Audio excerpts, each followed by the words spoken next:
Tired of the same old at business events? Well, this is not the same as last year. The podcast where we blow up the boring and lead the charge into the attendee-first era of business events. I'm Clare, Forestier, a business event MC obsessed with transforming audiences from passive observers into dynamic participants at events. Each week we'll challenge the conventions, share actionable tips, and hear from fellow event rebels who are mastering the engagement game. Imagine your attendees begging for more after your next event.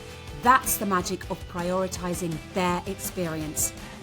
Ready to ditch the dull and create corporate events your audiences will rave about? Then you've found your tribe. Join the movement. Welcome to Not the Same as Last Year. Welcome back to another episode of Not the Same as Last Year. So, in my urge to make events more engaging and inclusive for everyone, I want to look at something that I think is becoming more important than ever. Who is not in the room at our events, and how do we get these people to come to them? Because we all know there is enormous competition right now for events. More and more people are working out how valuable they are for business. So there is a lot of competition, and we want everybody to come to our events, and they're looking at all the other options. And of course, that makes life really stressful for the event planners, not knowing if people are going to come. And indeed, people are booking later and later, often waiting till almost the last minute to confirm that they're coming. And I've seen how this creates anxiety and uncertainty. How do you plan when you don't even know your numbers until the day of the event? Now, this reality of last minute bookings is something that we look into in another episode, really. How do we deal with these short lead times? But I was at an event recently where even the week before, the planners were still biting their nails over the final head count. Despite putting on an amazing event, they were really in limbo, not knowing if they'd fill the seats. And then, of course, on the day itself, people booked in at the last minute. Great to boost the numbers, but it was very stressful for the team. It's happening more and more. The same old audience is actually really hard to pin down. And it feels like everyone is just waiting to see what else is out there that could be better before they commit. But what about, instead of competing for this same crowd of people, why don't we broaden the scope? What are we missing? I think there needs to be a new approach to getting these bums on the seats. And I think we're missing a trick trying to attract the same audience again and again. I think we need to think about the kind of people who would never even have considered coming to your event in the old days. I'm talking about people who would normally avoid B2B events completely. Introverts, neurodivergent people, anyone who finds the traditional event environment overwhelming. These are people who could bring really incredible value. They are all customers, but they don't feel like these events are designed with them in mind. And if we want to stand out now and make events that people will choose, I think we need to change the perception about what a traditional event is, what events are. Think about it. If we're all chasing the same audience with the similar content and the speakers, we are just part of the noise. And I have to say, as an MC, people reach out and they tell me, we're going to do this event. We'd love you to come and host it. And they share their agendas, and it's like, I've seen it all before. So it doesn't feel like many people are really doing different things. But if we do different things and we reach out to the people who never felt like they would belong at a B2B event, we're not just filling the seats, we're actually creating a really new energy and excitement around these events. And then you set your event apart. Okay, fair enough. But how do we attract the unlikely attendees, shall we call them? How do we get them there? How do we design events that they want to attend?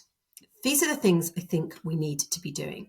First of all, it's creating this incredibly welcoming environment, really thinking about the sensory experience at your event, making sure that there are quieter, low stimulation areas for people to recharge. A simple space with comfortable seating, maybe some plants, noise cancelling headphones can make all the difference. Just somewhere to go if you know you're someone who's going to not enjoy the noise.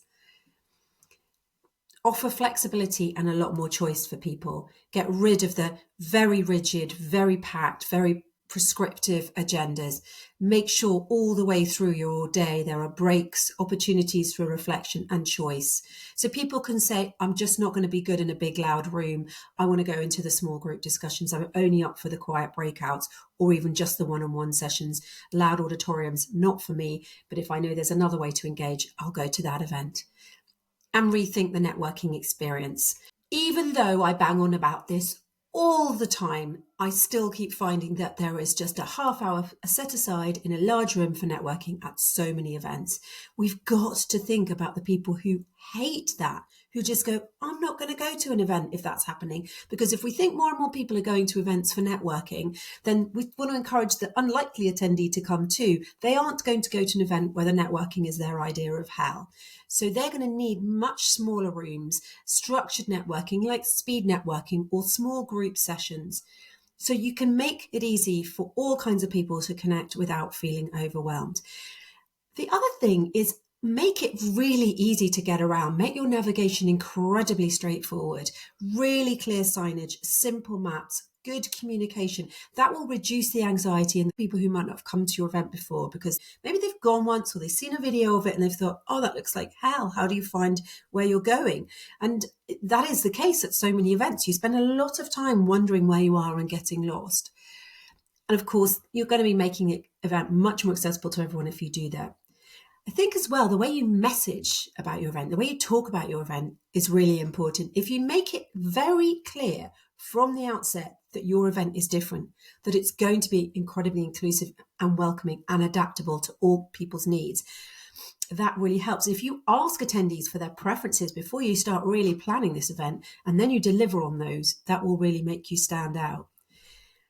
And on that line, that's the key. You've got to be promoting what is going to be making your event different.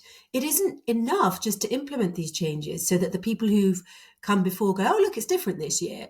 You've got to be telling everybody that you're going to be doing that. You've got to be really talking about it. Make sure your marketing messages are so loud and clear about how different and how inclusive your event will be that the way people didn't know that. I cannot tell you how I see these great things sometimes at events, but nobody knew about them. It's chance that we find out about them. I went to one recently. I went to an event recently. I was at a talk that I was giving, and I asked everybody as part of the conversation, because it was all about networking and finding out about people, what are you loving about this event? What's not working for you? What's not working so well? And it was a great way, I thought, to help people feel seen and heard and explain to them how that can be a really effective way to network. But it got people talking. And one person mentioned that he was so impressed that when he'd arrived at this event, he was asked on the door, is this your first time? And of course, when he said yes, they said, oh, we've got a buddy system in place. We can get somebody to join you now. They can show you around. They can help you get to your first meetings. They can give you some tips and ideas about sort of stuff that's going alongside the meeting that you might know about. They'd just be like a friend for half an hour. And he was like, that's amazing. It made so much difference to him. In fact, he spent an hour with them and he got to see lots of different things and learn lots of stuff. And he said it made a huge difference to his experience. But then other people in my session went, well, I didn't know about that. Why didn't I know about that? I'd have loved that. So clearly it wasn't available when they walked in the door.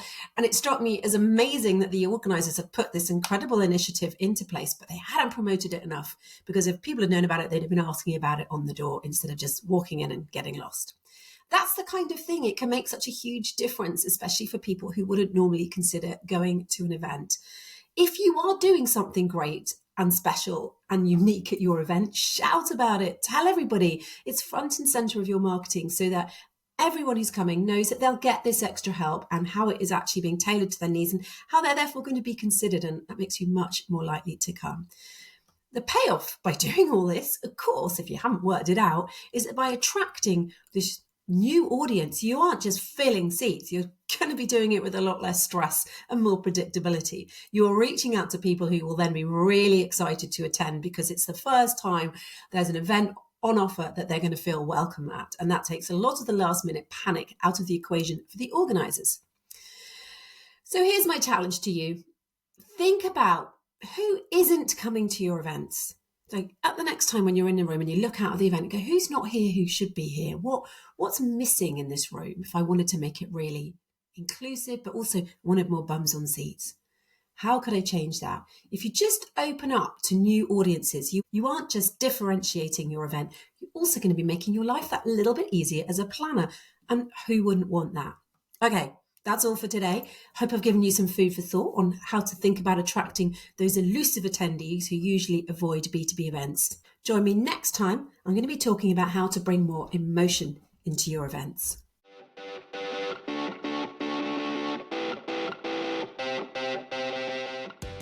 There you have it. I hope you're inspired to revolutionise the attendee experience at your next event. Ready to dive deeper? Download your free guide, 5 ways to elevate your attendee experience without breaking the bank. The link is in the show notes. Subscribe to Not the Same as Last Year podcast, connect with me, Clare Forestier, on LinkedIn, or visit my YouTube channel for even more tips and insights to make your events a hit with your attendees. Don't forget to leave a review wherever you get your podcasts. Your feedback is going to fuel my mission. Stay tuned next week for another episode packed with inspiring ideas and practical strategies to put your attendee first.